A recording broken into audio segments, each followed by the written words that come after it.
es toda la materia en el menor tiempo posible. Entonces, evidentemente no vamos a repasar absolutamente todo, pero sí como lo más grande de cada parásito, que es lo que ustedes nunca se pueden olvidar, ¿ok?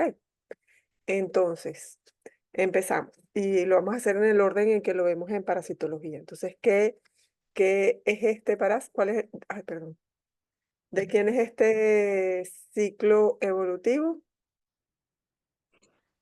De enterobios. Enterobios vermiculares. Perfecto. Y lo reconozco porque tengo un huevito que tiene forma de De.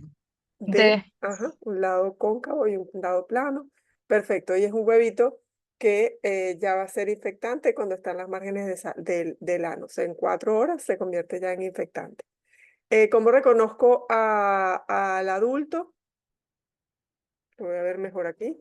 Por la presencia de aletas cefálicas. Ok, entonces fíjense que tiene estas aletas cefálicas en su extremidad cefálica, como lo ven acá, y eso me permite saber que estoy viendo es un adulto de enterobios vermiculares. ¿Cuánto mide un enterobios vermicularis? Como 3 centímetros o Un, hasta ce- 5. no, 1 centímetro, ok. Enterobius mide 1 centímetro, es chiquitico, ¿ok? Entonces tiene forma de D, como lo ven acá, y así es como lo reconozco el huevito, que cuando ya es infectante tiene una larva en su interior. Entonces la forma parasitaria infectante va a ser un huevo larvado, y la forma parasitaria de eliminación es un huevo fecundado que se va a convertir en larvado apenas en 4 horas en las márgenes del ano, ¿ok? ¿Cuál va a ser los síntomas que presenta entonces el paciente que tiene este parásito? Prurito anal. Ok, entonces vamos a tener una hembra, que es esto que ustedes están viendo aquí, que mide 1 centímetro de largo, que va a ir a las márgenes del ano y va a poner sus huevitos aquí en las márgenes del ano, por fuera del ano. Ok. El niñito o la persona se rasca y entonces se contamina las uñas y después se mete las uñas en la boca y se come o consume los huevitos otra vez. Ok. Entonces el mecanismo de transmisión va a ser inhalación del huevo o em, ingestión del huevo, ¿ok? Eh, la transmisión es persona a persona, por contacto directo, persona a persona, que, por ejemplo, la persona que le limpia, le cambia los pañales al niño pequeño, está en riesgo si no tiene buena higiene después en las manos, etc. ¿Cómo se llama ese método diagnóstico que están viendo ahí? De Graham. Graham. Perfecto, método de Graham o de cinta adhesiva. Perfecto. Y que bueno, evidentemente uno no va a introducir la paleta dentro del ano del bebé o de la persona, sino simplemente es por fuera donde estas hembras están poniendo los huevitos. ¿Ok? Listo. ¿De quién es este parásito? Este ciclo Trichuris, biológico. trichuris. Trichuris trichura. ¿Cómo saben que eso es un trichuris trichura? Porque el huevo tiene los dos. Álzalo tú más, no lo puedes hacer más. Por la forma del huevo, que tiene forma de balón americano con unos tapones mucosos en los extremos. Perfecto. Ok, a diferencia del anterior, este sí necesita la tierra para madurar, o sea que ya a partir de aquí estamos hablando de geohelmintos. Él sale ya embrionado cuando está, o no embrionado, pero que ya está fecundado cuando sale, porque todavía no está formado el embrión, pero después posteriormente sí se va a empezar a formar la mórula, etcétera, hasta que se convierte en un huevo larvado en la tierra, que es la forma parasitaria infectante. ¿Qué forma tiene este adulto? Forma de Forma de látigo. látigo. Muy bien, tiene forma de látigo. Y su hábitat va a ser el ciego. ¿Ok? El ciclo biológico de él es muy básico, igualito que con Enterobius. Entra el huevo, pasa por todo el sistema digestivo, eclosiona la larva va a llegar al ciego en ambos casos y va a mudar de larva L1 a larva L2, de larva L2 a larva L3, de larva L3 a larva L4, de larva L4 a larva L5, que es un adulto microscópico, hasta que alcanza pues su centímetro de tamaño y que entonces se forman, además se diferencian en machos y hembras, copulan, tienen huevitos y oviponen, ¿ok? Y la forma parasitaria de eliminación entonces va a ser huevos, y es un huevo no embrionado, pero que se va a embrionar en la tierra y surgir la larva. ¿Cuál es la clínica entonces de un paciente con trichuriasis? Si su hábitat es el ciego, ¿qué parte del intestino duele? ¿O del abdomen duele?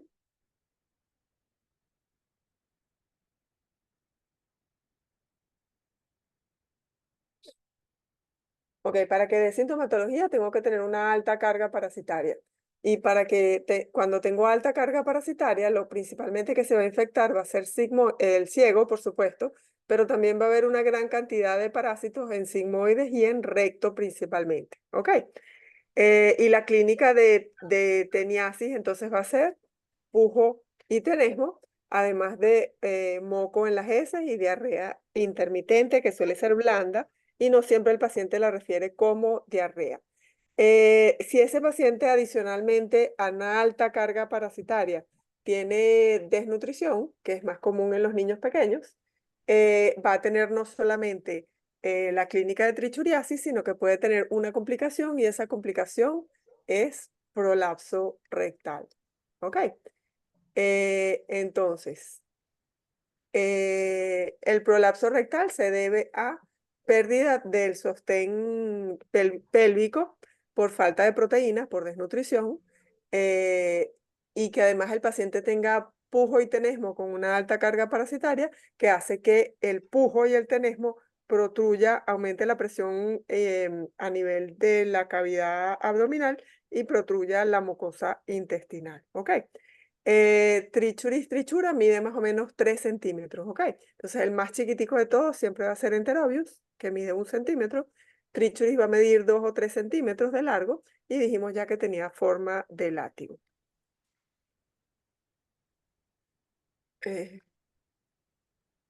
Ok, entonces forma de látigo, fíjense que la extremidad cefálica es esta delgadita y la extremidad gruesa es el mango del látigo, que es el que se queda por fuera, ¿ok?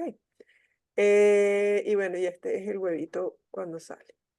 Esto es el prolapso rectal, entonces es más común en niños menores de 5 años porque ahí es donde ocurre principalmente la desnutrición proteíno-calórica y cursa con alta carga parasitaria y es necesario que haya tenesmo para que ocurra el prolapso rectal.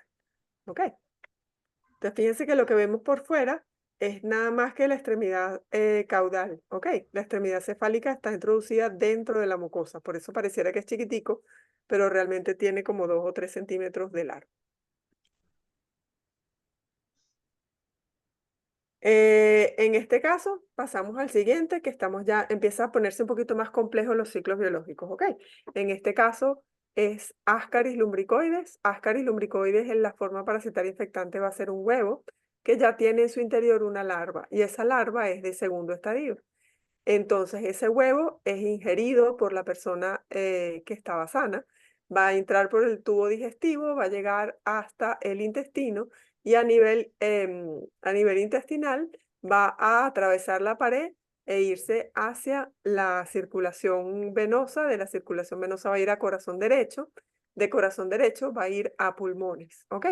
A nivel pulmonar, en los alvéolos, la larva L2 va a transformarse en una larva L3 y va a perder su cutícula dentro del alvéolo y deja esa cutícula allí.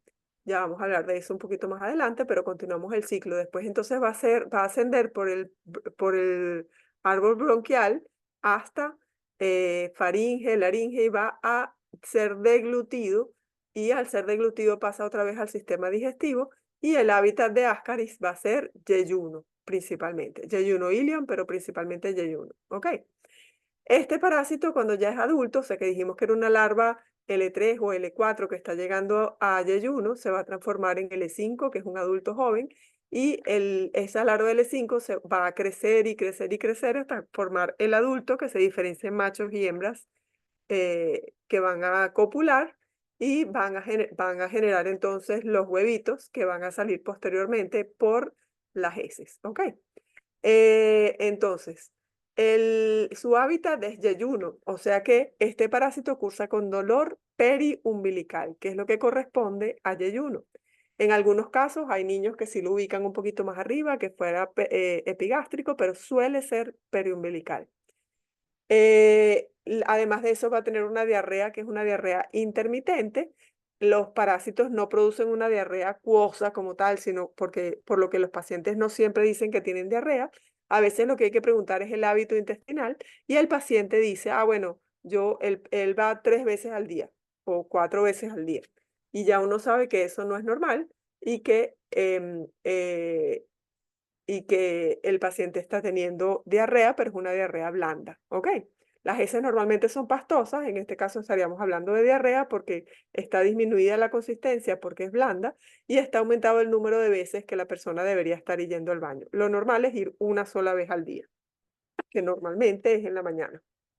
Ok, entonces, esa es la clínica normal de Ascaris, que dijimos que entonces era una diarrea intermitente con dolor periumbilical. Podría o no haber cólicos difusos, que va a depender de que haya sobrecrecimiento bacteriano, porque los cólicos se deben a la producción de gas por las bacterias. Cuando tengo una altísima carga parasitaria, la complicación más común de una ascaridiasis sería un ovillo ascaridiano, que es los adultos enrollados entre sí, que por estar dentro del intestino delgado pueden producir oclusión intestinal. Cuando ya hay una complicación como la oclusión intestinal, la clínica ya no va a ser de ascaridiasis, la clínica va a ser de la complicación. En este caso, estaríamos hablando de una obstrucción intestinal, o sea que la clínica sería, en un principio, un aumento del peristaltismo intestinal que produce mucho dolor, sin embargo, no hay salida de heces, porque no hay paso de los alimentos hacia el colon. ¿Por qué? Porque ahí está la obstrucción intestinal. Ese aumento del peristaltismo hace que al no ceder empiece a haber más bien un peristaltismo retrógrado que va a hacer que la persona vomite. Esos vómitos inicialmente van a ser de contenido alimentario, que está botando lo que acaba de comer, pero en la medida que pasa el tiempo y se vaya digiriendo la comida, esos vómitos van a ser de contenido fecaloide. No son heces, porque las heces están en el intestino grueso y la obstrucción está en el intestino delgado. Sin embargo, si es una comida que ya está digerida y ya tiene aspecto de heces, lo que pasa es que es muy líquida porque todavía está en el intestino delgado. Entonces, la segunda parte vendría a ser, o la parte ya más evolucionada de esa obstrucción intestinal, sería vómitos fecaloides.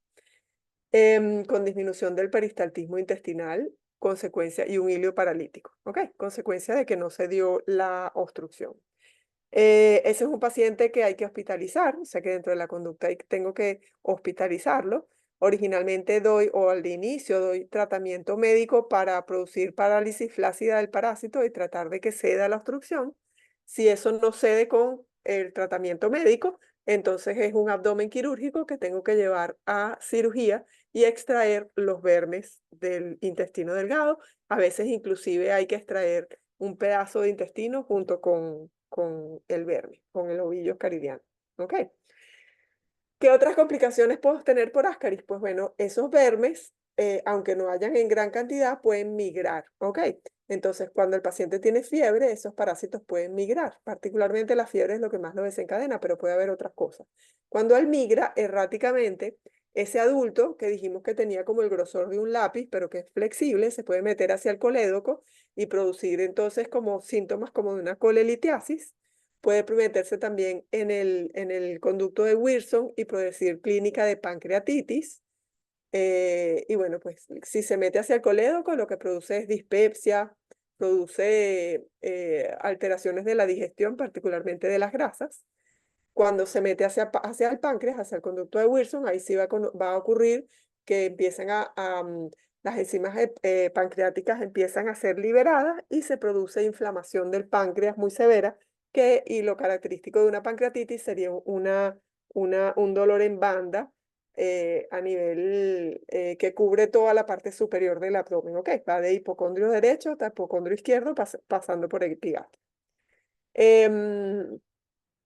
¿Qué más que sea importante? Esas son las principales, pero también puede migrar hacia la nariz y salir por la nariz. Si en el momento en que en esas vermes adultos están migrando hacia la nariz, a las fosas nasales o a la boca, la persona respira y se le pasan y se ahoga y pasan los vermes hacia el tracto respiratorio, el paciente puede tener asfixia y morirse de asfixia.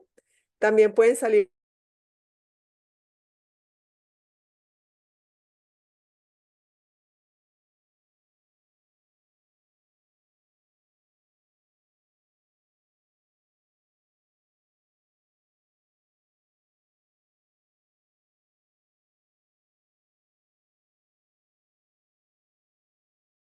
medio, perforar el tímpano y Doctora, Doctora, disculpe. disculpe, se le muteó ahorita el audio. ¿hace cuánto? ¿Dónde me quedé? Cuando Desde estaba que se hablando de la asfixia. asfixia. Ok. Que el paciente, a ver, los vermes adultos podían subir para tratar de salir por las fosas nasales o por la boca y que en ese momento el paciente broncoaspire y entonces que produzca asfixia y esa sea una causa de muerte. En ese proceso también, si no produce, que no logra salir ni por la nariz ni por la boca, podría que fuese uno solo y se metiese por las trompas de Eustaquio. Y cuando va por las trompas de Eustaquio puede meterse hacia el oído medio y en ocasiones perforar el tímpano y salir por el oído. No es lo más común, pero es una de las cosas que puede ocurrir. Y esas son las migraciones erráticas más comunes de Ascaris, ¿ok? Del verme adulto de Ascaris.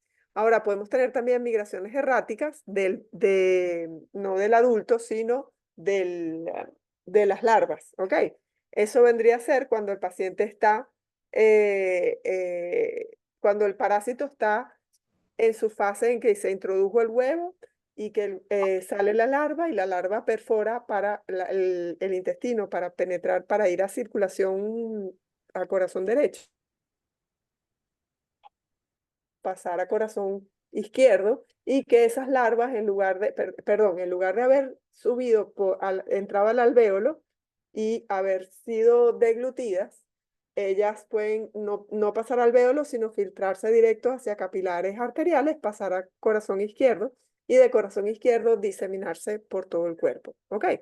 Y producir entonces abscesos ascaridianos, por ejemplo, en el sistema nervioso central o en cualquier otra parte.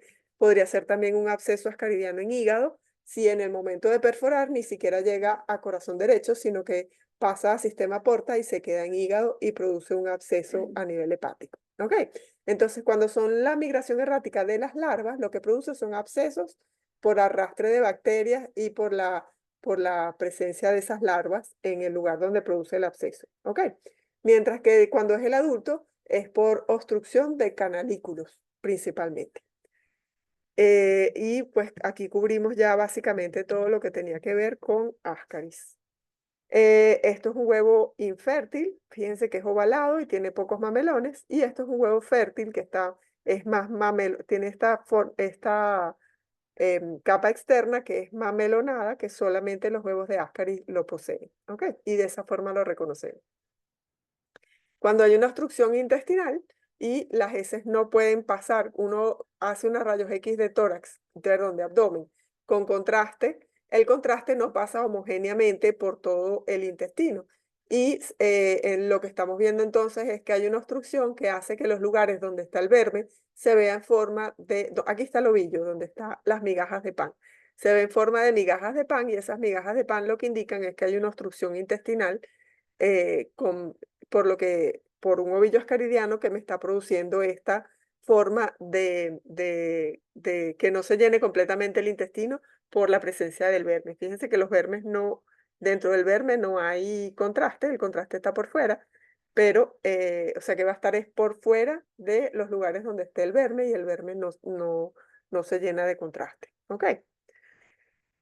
Este parásito que está aquí, no les voy a preguntar más porque cuando abren los micrófonos hay mucha interferencia, así que vamos a ir rapidito. Espero es que ustedes lo aprovechen luego tratando de saber qué es lo que tiene el paciente antes de que yo lo diga, ¿ok? Entonces, si ya vieron este ciclo biológico, pues por el huevito sé que esto es un anquilostomidio, que puede ser del género Necator o del género Ancylostoma, ¿ok? Como hay un humano, solamente podría ser Ancylostoma duodenale o Necator americanos. Entonces lo distingo porque el huevo es hialino con las mórulas en su interior. Ese huevito, que es la forma parasitaria de eliminación, en la tierra va a eclosionar, se va a formar una larva en su interior y va a eclosionar y va a salir la larva L1. La larva L1 se transforma en larva L2, la larva L2 se transforma en larva L3 y la larva L3 filariforme es la forma parasitaria infectante que va a infectar al humano penetrando por la piel. ¿Ok? Sé que el mecanismo de transmisión es penetración de la larva L3 a través de la piel. ¿Qué va a hacer una vez que penetra la piel? Pues va a buscar capilares venosos. De esa manera va a llegar a corazón derecho.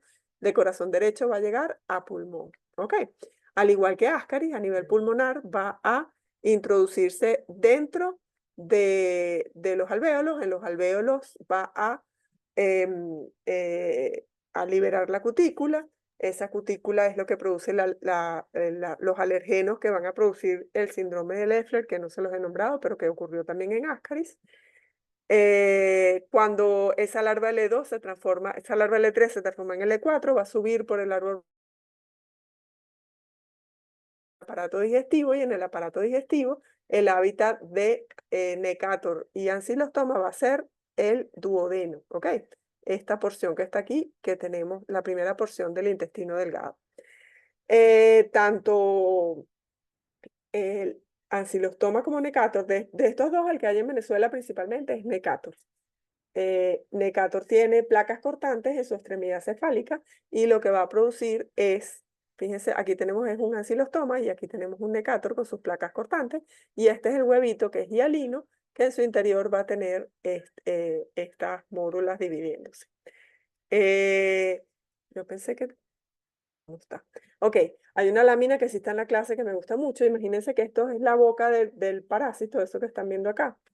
Y esta boca del parásito va a introducir en su interior las vellosidades, porque es un parásito hematófago, y con sus músculos esofágicos que están acá va a succionar sangre. Además de eso, tiene unas glándulas que secretan sustancias anticoagulantes que hacen que el paciente, que esos vasitos sanguíneos, esos capilares que está de donde está chupando sangre este parásito, se mantengan sin coagularse.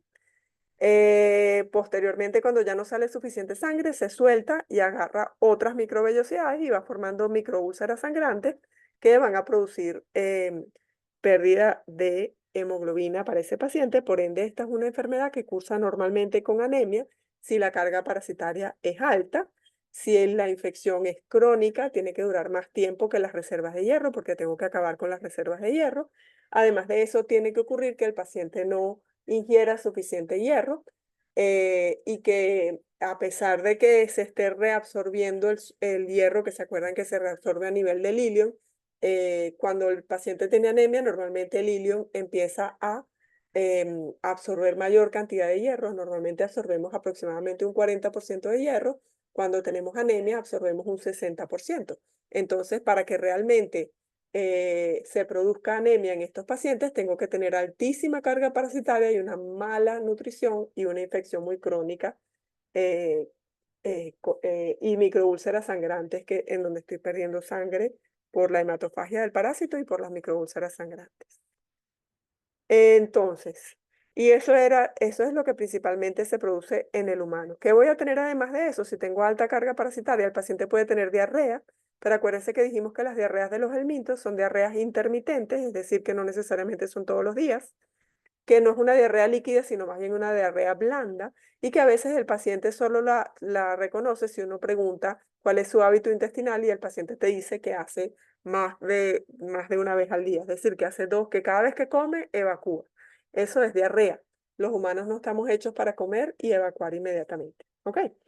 ¿Qué más con respecto a esto? Es una presentación clínica normal en anquilostomidios, que el paciente lo que tenga sea anemia y eosinofilia, y que esa sea la única sintomatología que tenga, y pueden llegar a tener una anemia severa, que esté incluso por debajo de 5 gramos de hemoglobina, pero que como la pérdida sanguínea es muy paulatina, el paciente no hace descompensación y no hace insuficiencia cardíaca congestiva. ¿Ok?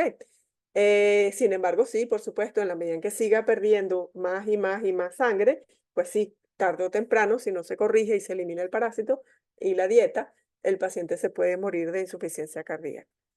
Lo siguiente que vamos a ver, esto ya no es un anquilostomidio de humanos, esto sería un anquilostomidio de animales, ¿ok?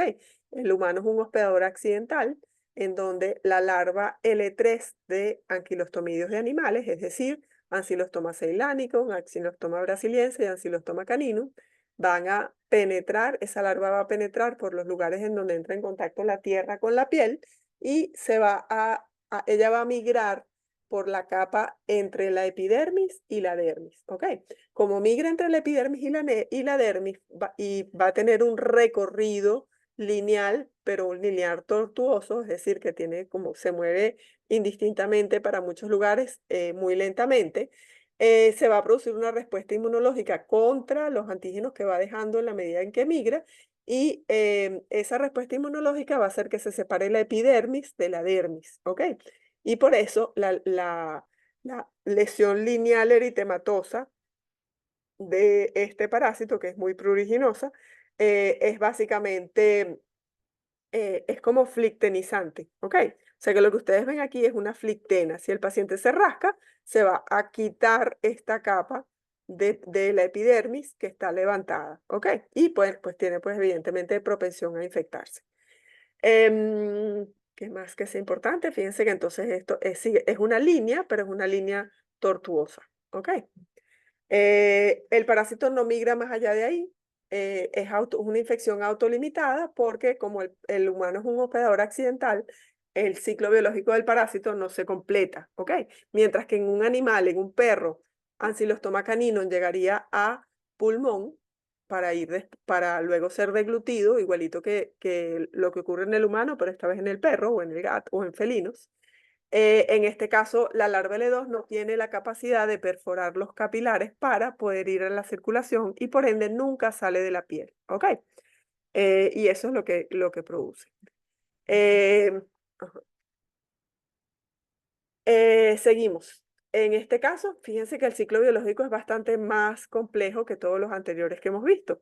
En este caso estamos hablando de Strongyloides stercoralis. Strongyloides stercoralis va a tener la forma parasitaria infectante va a ser la misma que en el caso de Anquilostomidio, va a ser una larva filariforme o filarioide, una larva L3. Esa larva L3 va a penetrar la piel por los lugares donde entre en contacto con la tierra y igualito que va a ser el mismo ciclo que Anquilostomidio, igualito. Va a penetrar por la piel, va a ir a corazón derecho, de corazón derecho va a ir a pulmones, de pulmones que entra por los capilares venosos que vienen del corazón, va a atravesar la pared alveolar y va a ir hacia el alvéolo. A nivel alveolar va a mudar de L3 a L4, va a dejar su cutícula. Vamos a decir ahorita todos estos tres parásitos que acabamos de nombrar, Ascaris, los anquilostomidios y Strongyloides producen, al dejar cutícula en el alvéolo, producen lo que se llama el síndrome de Loeffler. El síndrome de Loeffler o Loeffler es fiebre, tos y eosinofilia, que es una neumonitis transitoria producida es alérgica, por la presencia de esa cutícula del parásito que es alergénica, que hace que haya una respuesta inmune contra esa cutícula, ¿ok? Y es parte del ciclo biológico del parásito. Es simplemente la manifestación clínica de la migración del parásito por pulmón en su ciclo biológico. Esa larva L4 entonces iba a ascender por el árbol bronquial, va a ser deglutida. Después de que es deglutida pasa a duodeno. Igual que los anquilostomidios, Strongyloides, su hábitat es duodeno. ¿Ok? Al ser duodeno, tanto anquilostomidios, o sea, tanto necator como Strongyloides producen epigastralgia, ¿ok? ¿Por qué? Porque están produciendo inflamación a nivel del duodeno, ¿ok? Dijimos que anquilostomidios producía úlceras sangrantes. Las úlceras sangrantes es igual que como si estuviéramos produciendo una úlcera por un AINES, ¿ok? Por un antiinflamatorio no esteroideo, ¿ok? Eso significa que la clínica va a ser similar y que tanto anquilostomidios como, o sea, tanto la necatoria de una gastritis por Helicobacter pylori o unas úlceras duodenales producidas por AINES, por ejemplo, o esteroides o cualquiera de esos, ¿ok? Cualquier medicamento que dé úlceras intestinales en el duodeno. Entonces, cursa con epigastralgia. Además de epigastralgia, puedo tener diarrea intermitente, que si el paciente es inmunocompetente, se parece al resto de las diarreas del Mintos, en donde lo que tengo es una diarrea blanda, donde el paciente lo único que te dice es que en lugar de evacuar una vez al día, evacúa 3, 4 veces al día, 2 veces al día, 5 veces al día. Probablemente si evacúa 5, sí te diga que tiene diarrea. Pero si evacúa 2 o 3 veces, simplemente te va a decir, yo siempre voy así. Pero eso es diarrea. Ok, entonces, a nivel del duodeno, esa larva L4 en su ciclo biológico se va a transformar en L5. La L5 ya es la hembra partenogenética, que lo que pasa es que necesita crecer y desarrollar todos sus órganos internos para poder ser hembra, para poder ser el adulto del parásito, que no necesita ser fecundada porque ella se divide por partenogénesis, ¿ok? Ella ya está fecundada. Esa hembra partenogenética va a oviponer esos huevos que están viendo ahí, que son muy parecidos a los de anquilostomidios, nunca salen de la luz intestinal, excepto en casos de unas diarreas muy, muy profusas, es bastante poco común. En el momento en que salen, ya no se ven así. Ya para el momento en que sale, si el paciente tiene una diarrea acuosa muy líquida en donde esté botando huevos, lo que se ve más bien es un huevo larvado, ¿ok? Ese huevo larvado significa que ya en su interior hay una larva L1. Normalmente estos huevos eclosionan a nivel del intestino y sale la larva L1. Lo normal, en condiciones normales de un paciente inmunocompetente, es que va a ser la forma parasitaria de eliminación, es esa larva rhabditoide L1 que vamos a conseguir en las heces. Esa larva rhabditoide puede hacer dos tipos de ciclo. Bueno, según esto puede ser. Vamos a ver los rojos primero, ¿ok? Los que están en rojo. Puede tener un ciclo externo que es directo o puede tener un ciclo externo que es indirecto. El directo significa que la larva rhabditoide o rhabditiforme L1 se transforma en larva de segundo estadio, larva L2, y después de L2 pasa a L3 infectante e infecta a otro humano susceptible, ¿ok? Ese es el ciclo directo.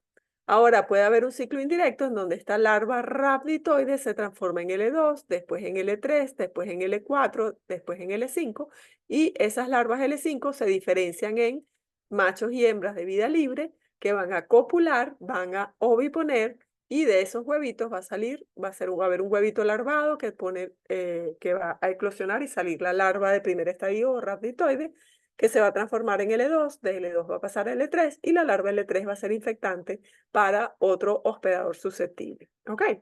Y esos son los ciclos externos de Strongyloides estercorali.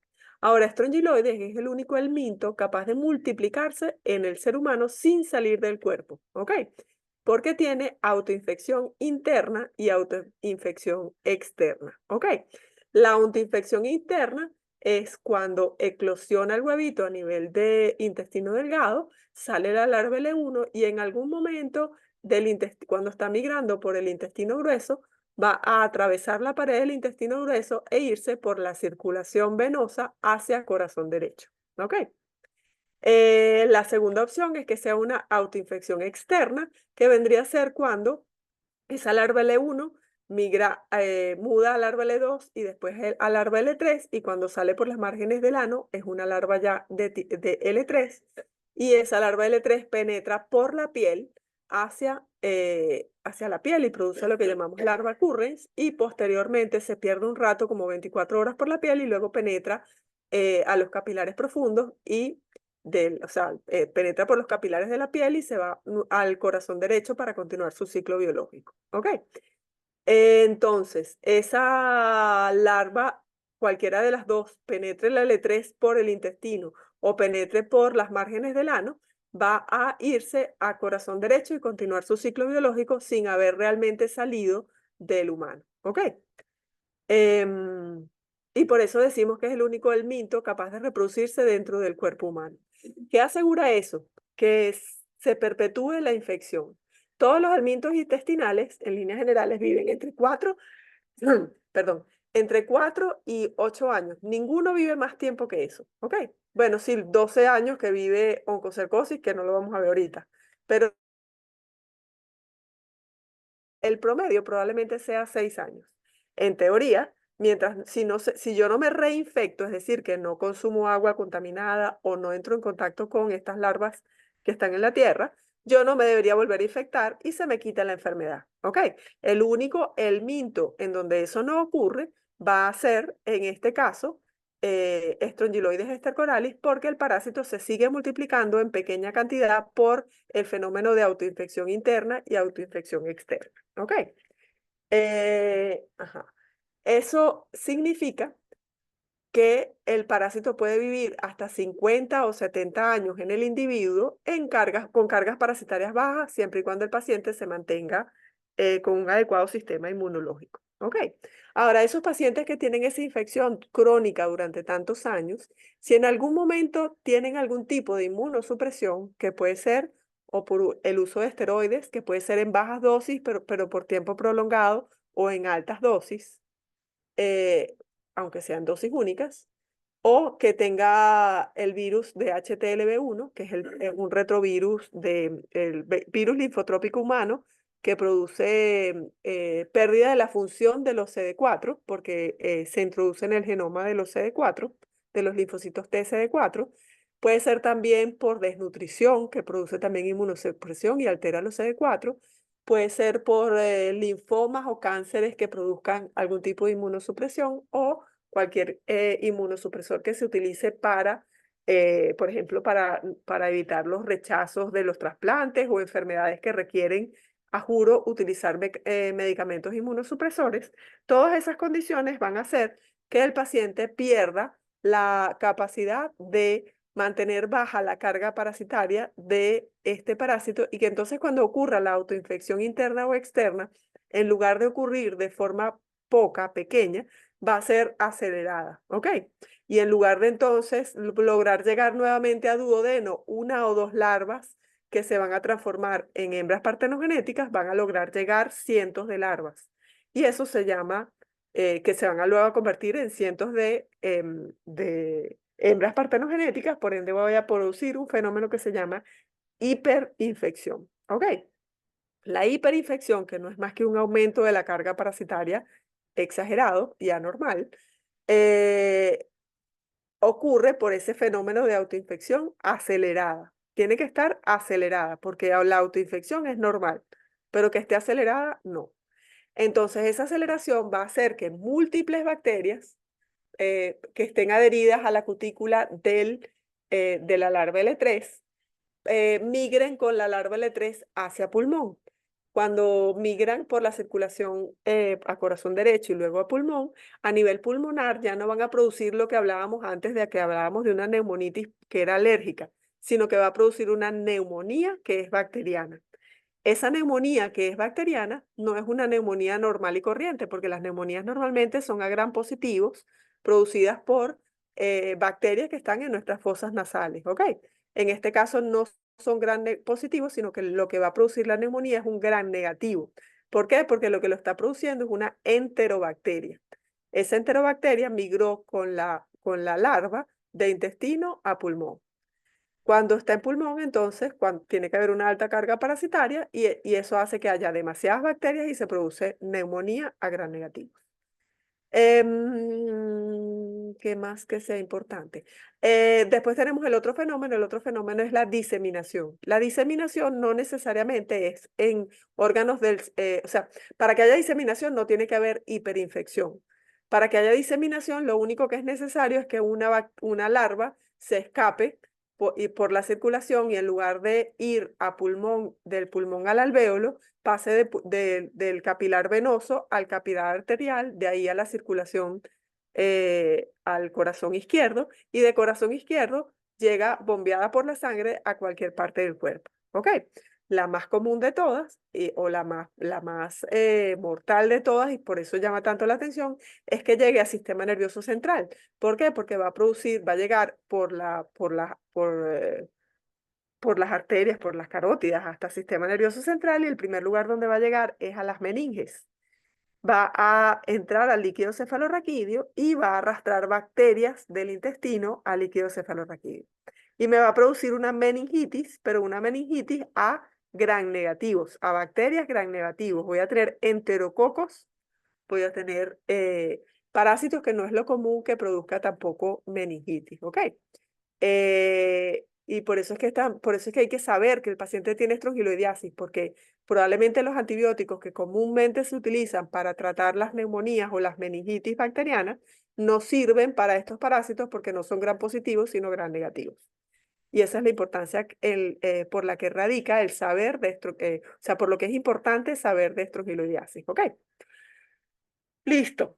Temas que sea importante. ¿Cómo voy a hacer el diagnóstico? Pues por supuesto. Bueno, esto que tienen aquí, esto es una larva filarioide de Strongyloidiasis, extraída de líquido cefalorraquídeo.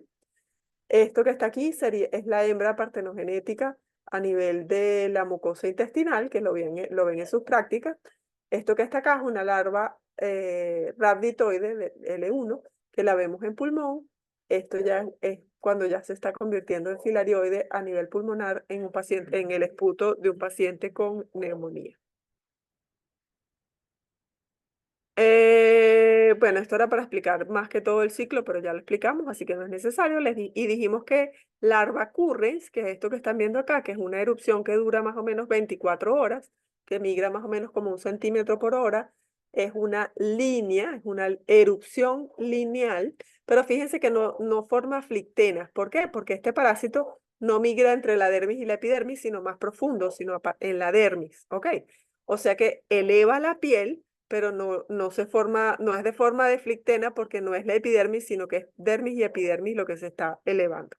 ¿Por qué? Por la respuesta inmune contra los antígenos que va dejando la larva en la medida en que va migrando. Curren significa rápido, esta migra más rápido que lo que migra la larva migrans cutánea. Larva migrans cutánea es, la larva migra lentamente, migra más o menos como 1 o 2 centímetros por día. Y la erupción dura como 1 a 2 meses, mientras que en este caso dura 24 a 48 horas, es muy pruriginosa, y el parásito pues migra así por el tejido porque se perdió por la piel y se mete inmediatamente y continúa su ciclo biológico, ¿ok? Entonces, larva currens no es más que uno de los síntomas de Strongyloidiasis, mientras que larva migrans cutánea es la enfermedad, ¿ok? Esto es la misma. Ven aquí, vean cómo está elevado. Aquí esta dermis. Es una línea, pero ya no es tortuosa, sino que más bien es como serpenteante, serpinginosa. Hacemos diagnóstico, puede ser con un método de Berman, que colocamos las heces aquí arriba y las larvas que hay aquí, que van a ser las larvas L1, van a migrar por termotropismo positivo, sé que las atrae el calor, por hidrotropismo positivo, sé que las atrae el agua, y por tigmotropismo positivo, ellas van a bajar e irse hacia los bordes del embudo, para que entonces cuando uno abra aquí y lo ponga sobre el vidrio de reloj, que para verlo después en el microscopio, ellas va a ser de las primeritas que van a salir con el primer chorrito de agua que saquemos de aquí, ¿ok? También puedo hacer, que es incluso más sensible todavía, es hacer un cultivo en agar, donde coloco las heces sobre un papel celofán, y las larvas filariformes, buscando comida, va a migrar de las heces. Aquí va a haber una larva, cuando yo las acabo de colocar, va a haber larvas L1. Pero a los 5 días, a los 3 a 5 días, esa larva L1 se va a transformar en L2 y luego en L3, y la larva L3 o larva filarioide va a migrar hacia el agar y va a dejar surcos en el agar, ¿ok? Esos surcos en el agar me permiten decir que la prueba está positiva, yo extraigo esa larva, la veo al microscopio, veo sus características y sé que lo que es una larva de Strongyloides estercorales, ¿ok? ¿Preguntas sobre el mintos intestinales? No. Ok. Vamos ahora con el nematodes tisulares, ¿ok? Aquí no borré el nombre, pero evidentemente aquí cuando ustedes lo ven tienen que reconocer que esto es esto es el ciclo biológico de Onchocerca bovius. ¿Por qué? Porque el parásito está en piel, ¿ok? Entonces, y lo que es simúlido, que va a ser la forma parasitaria, perdón, que va a ser el vector de oncocercosis. Entonces, forma parasitaria infectante, una larva de tercer estadio, ¿ok? Larva L3. Esa larva L3 va a ser inoculada por el vector y se va a transformar a nivel de la dermis y el tejido celular subcutáneo en hembras, o sea, de L3 va a pasar a L4, de L4 a L5, L5 se va a transformar en el adulto.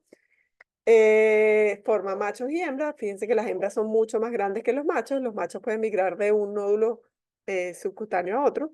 Las hembras van a formar lo que llamamos los oncocercomas o nódulos subcutáneos por oncocercosis, y siempre va a haber, todo paciente con oncocercosis siempre va a tener oncocercomas, ¿ok? porque va a tener hembras. Si no tiene hembras, no tiene oncocercosis. Y esas hembras van a ser fecundadas por el macho, va a tener huevos dentro del útero y en la vagina van a salir las larvas, porque este parásito no ovipone, sino que larvipone. Va a haber larvas L1 a nivel de la piel que van a salir de la hembra. Las larvas que son microscópicas van a salir del nódulo. Acuérdense que esto que está acá, el sistema inmune va a formar una capa fibrosa alrededor de ellos y los va a englobar para que ellas no se puedan mover del lugar donde estén y como un cuerpo extraño. ¿Ok? Entonces, las microfilarias, que son las larvas de primer estadio, ellas sí van a salir de ese nódulo y van a estar en la linfa, en el tejido, los vasos linfáticos de la piel. ¿Ok? Estando en los vasos linfáticos de la piel es el lugar donde va a chupar los simúlidos, los simulium. Simulium chupa sangre, chupa la linfa de la piel y absorbe a este parásito. En el interior de vamos a ver si aquí hay otro, no. Ok, en el interior de Simulium, en los músculos, él va a entrar, la larva L1 va a entrar al intestino medio del vector. Del intestino medio perfora la pared y pasa al hemocele. Del hemocele migra a los músculos torácicos donde están los músculos de las alas del vector. Y en esos músculos torácicos, la larva L1 se transforma en larva L2 salchichoide y de larva L2 se transforma en larva L3, que va a ir a la probóscide del vector. Y cuando el vector va a picar sangre, a chupar sangre, necesita inocular las larvas L3 para poder succionar la sangre y ahí tenemos el ciclo biológico. Como dijimos anteriormente, pues el hábitat del parásito va a ser tejido celular subcutáneo o piel. Esta es la microfilaria, que la reconocemos porque no tiene vaina que la recubra y no tiene núcleos en su extremidad caudal. ¿Ok? Fíjense que termina aquí la extremidad caudal, como lo ven aquí, y no tiene núcleos somáticos hasta el final, sino que terminan antes. Y bueno, la sonela. Esto es lo que es el oncocercoma. Los oncocercomas solo son palpables si están sobre una superficie sólida. Lo cual significa que tiene que estar o sobre el cráneo o sobre, en este caso, sobre el omóplato o aquí sobre la cresta ilíaca para que puedan ser palpables. O sea que todo el mundo tiene oncocercomas, solamente que solo son palpables si están sobre una superficie sólida, sobre un hueso. Ajá.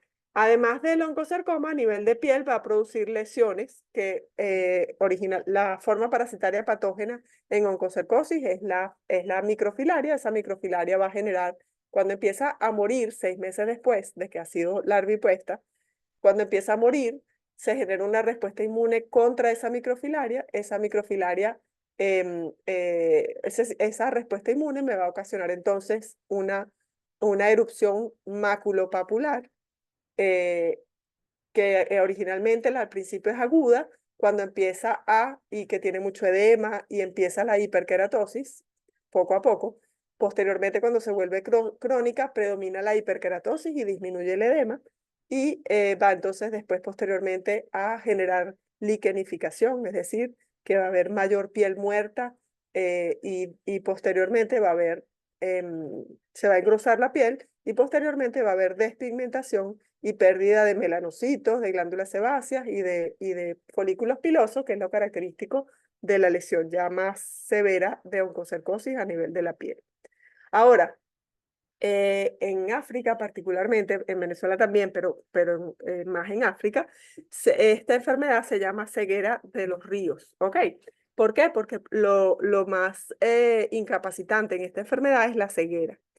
Este parásito, su ciclo biológico, en teoría ocurre todo a nivel de la piel, pero cuando las cargas parasitarias aumentan, el parásito las microfilarias pueden ir a la sangre y cuando llegan a la sangre pueden migrar a cualquier parte del cuerpo. De todos esos lugares donde migra esa microfilaria, el único lugar donde produce patología es cuando logran llegar al ojo a través de la arteria central de la retina, llegan por la arteria central de la retina, van a los capilares de coroides, pasan de los capilares de la coroides a la retina, de la retina pasan al humor vítreo, del humor vítreo pasan a la cámara anterior del ojo y a nivel de la cámara anterior del ojo, ellas tienden, como ese es el sitio, esa es la circulación normal de ese líquido del ojo, se van después entonces a ir almacenando en la cámara anterior del ojo, y por eso la principal clínica ocular de oncocercosis es a nivel de la cámara anterior y va a afectar la córnea. Originalmente tienen que pasar 6 meses, ¿se acuerdan que dijimos que tenían que pasar 6 meses para que esas microfilarias se mueran? Cuando esas microfilarias se mueren, lo que ocasionan es lesión a nivel lo que me va a ocurrir es, ¿se acuerdan que la córnea no tiene vasos sanguíneos y que entonces esa muerte de las microfilarias me va a producir que haya proliferación de los vasos de la esclerótica y que por transfusión, fíjense como ahí están los vasitos como ingurgitados y van a ir, va a extravasarse las células sanguíneas del sistema inmune para eliminar a esas microfilarias. Y eso ocasiona que se formen puntos opacos a nivel de la córnea. Esos puntos opacos a nivel de la córnea se llaman queratitis puntiforme. ¿Ok? Cuando esas queratitis puntiformes, si hay una gran cantidad de microfilarias que se están muriendo todas en la cámara anterior del ojo, aumentan, van a empezar a confluir esos puntos. Y cuando confluyen se denomina panos, porque ya no son puntos, sino que son como manchitas, manchas más grandes.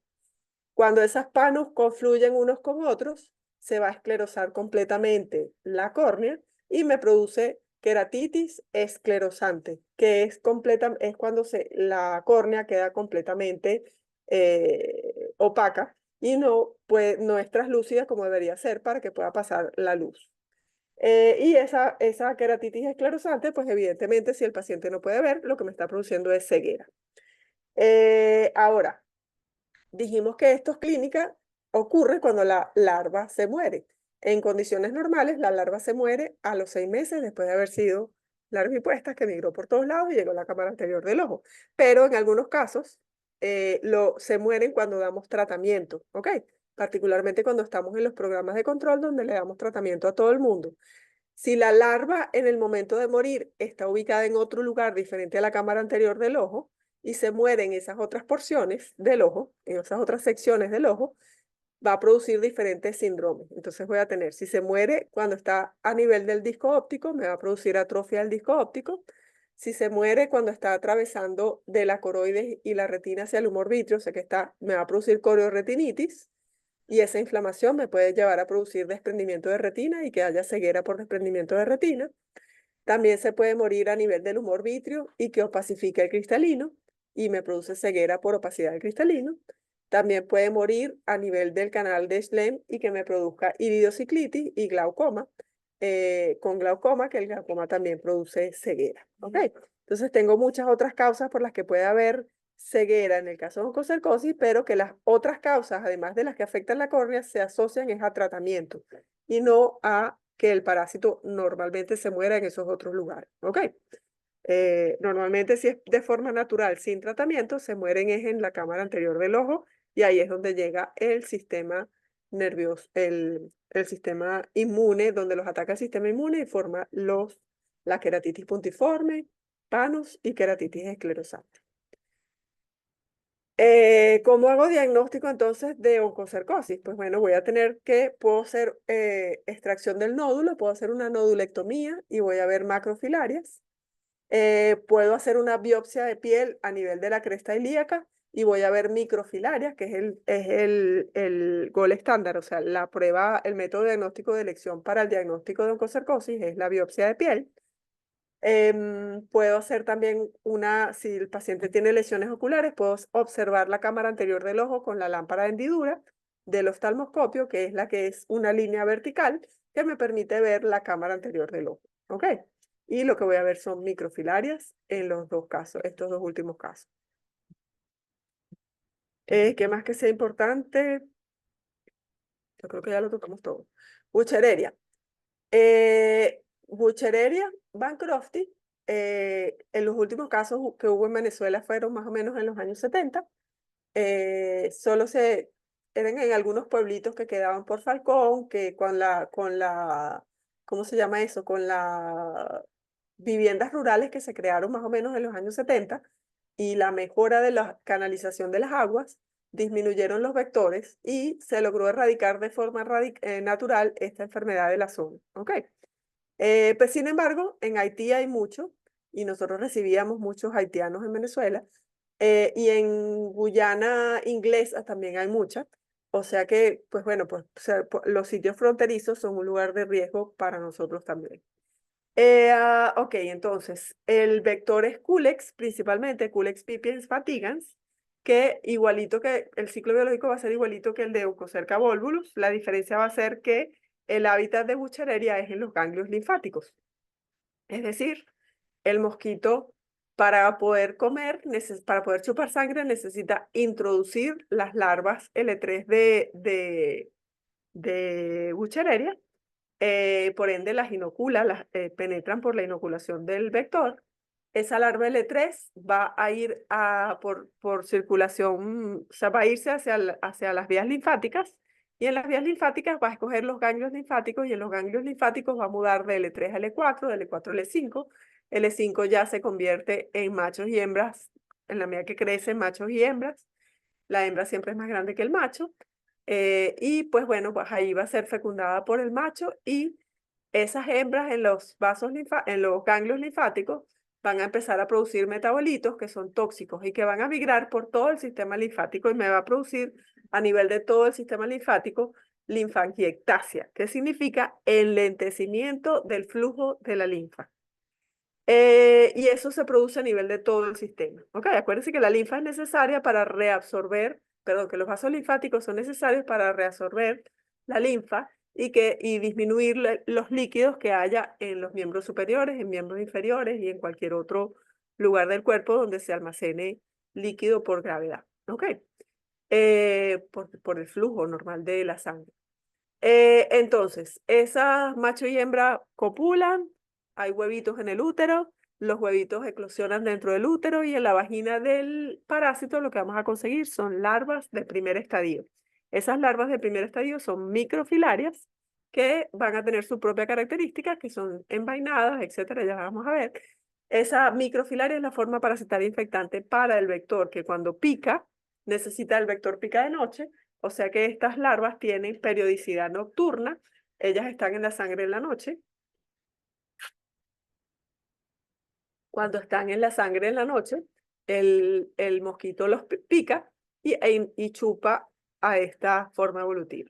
Igualito que en el simulium, va a entrar en intestino medio, ahí perforan la pared intestinal, van al hemocele, del hemocele van a los músculos torácicos donde están las alas.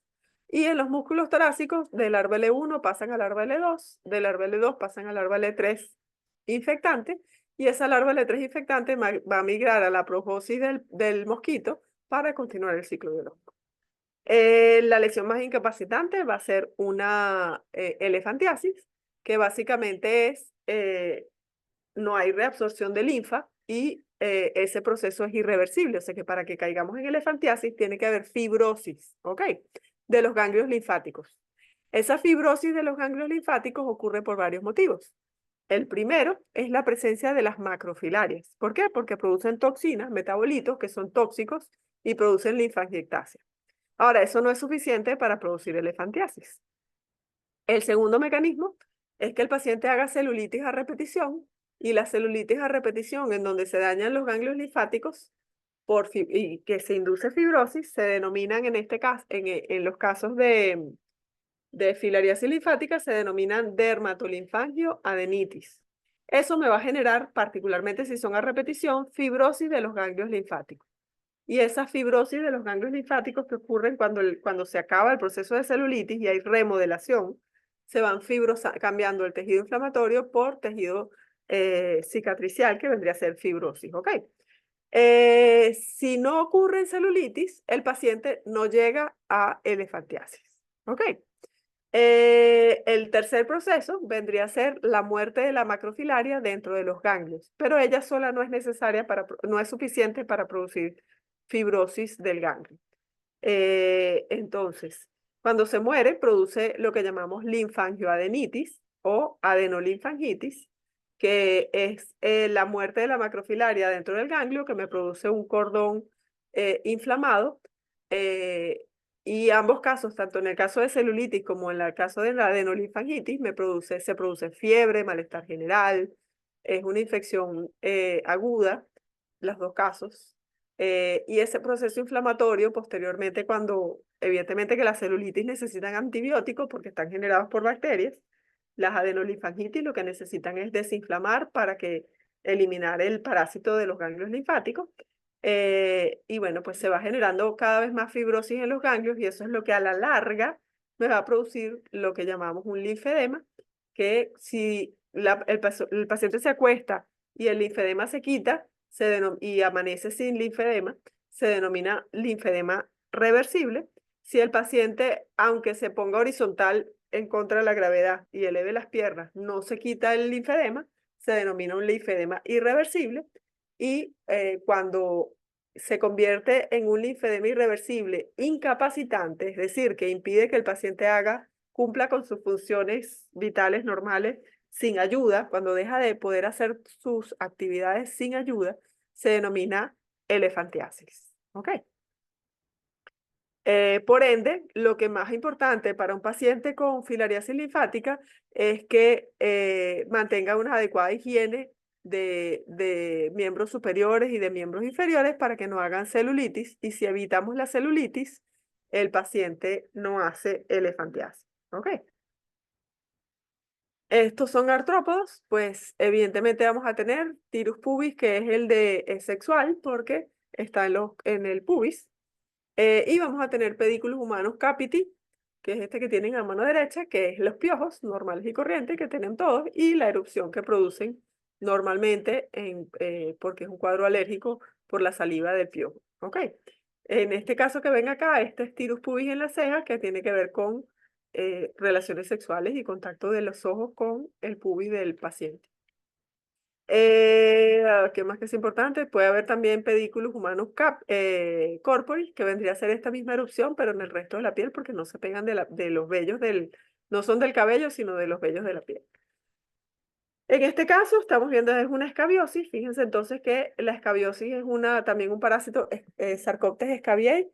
Él está entre la epidermis y la dermis y produce surcos, ¿ok? Estos túneles que están viendo acá. Porque son los orada al mismo adulto, el mismo Sarcoptes scabiei y el ácaro, para ir poniendo los huevitos donde van a salir luego eh, los parásitos. La localización normalmente es en pliegues, como por ejemplo esta axila que ven acá, pero puede ser aquí en el pliegue del cuello, puede ser en el intertrigo de la pierna, puede ser en la rodilla, pues, o que esté minado el bebé y que esté en todos lados, ¿ok? Porque haga pliegue con la mamá cuando da pecho, por ejemplo. Porque le gustan las áreas como más calenticas y sudadas, húmedas. Los pliegues interdigitales, como lo ven acá, son lugares que comunes para escabiosis. Y cuando el paciente está inmunosuprimido, esa escabiosis da lo que llamamos sarna noruega, que hacen estas capas hiperqueratóxicas en los lugares donde está el parásito.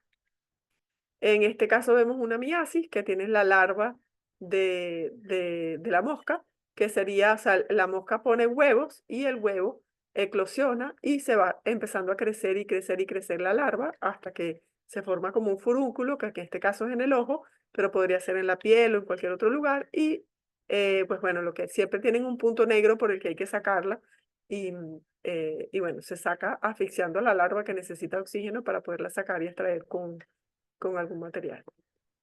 Aquí tienen otro, pero en la boca. Estas son el hueco donde están las larvas de la mosca. En este caso estamos viendo una tungiasis, que es por Tunga penetrans, que se caracteriza porque tiene lo llamamos que es forma de ojo de buey, como que si esta fuera la pupila y el ojo del buey. Esto es la pulga de la tunga, que es una pulga. Esta es la extremidad caudal y esto es el útero de la pulga que está lleno de huevos que va a poner esa pulga, ¿ok? Y romper el tejido y eso se va a necrosar. Y bueno, siempre esto está en el monte y por eso es que uno no debe caminar descalzo en el monte. En este caso esto es una aracnoidismo necrótico, que está producido por una araña. Se me olvidó, Loxosceles principalmente. Y lo que produce primero es un eritema, ese eritema luego se va poniendo como una flictena y con los días se va volviendo necrótico. ¿Ok? Que lo ven aquí y lo ven aquí, ya está necrótico en esta oreja que está acá por el veneno de la araña. Y terminamos la primera unidad. ¿Quieren ir al baño o seguimos de una vez? Bueno, por mi parte podríamos seguir, doctora, no sé el resto. Sí, por mí también podemos seguir. Sí, sigamos. Perfecto. También por Listo. mí. Ok. Seguimos, segunda unidad. Vamos a tener tremátodes. Y en este caso reconozco el ciclo biológico porque tengo un huevito acá que tiene un espolón lateral que es de Schistosoma manzoni. ¿Ok? Son hermafroditas. Y en este caso en particular, el único que no es hermafrodita, sino que tiene sexos separados, es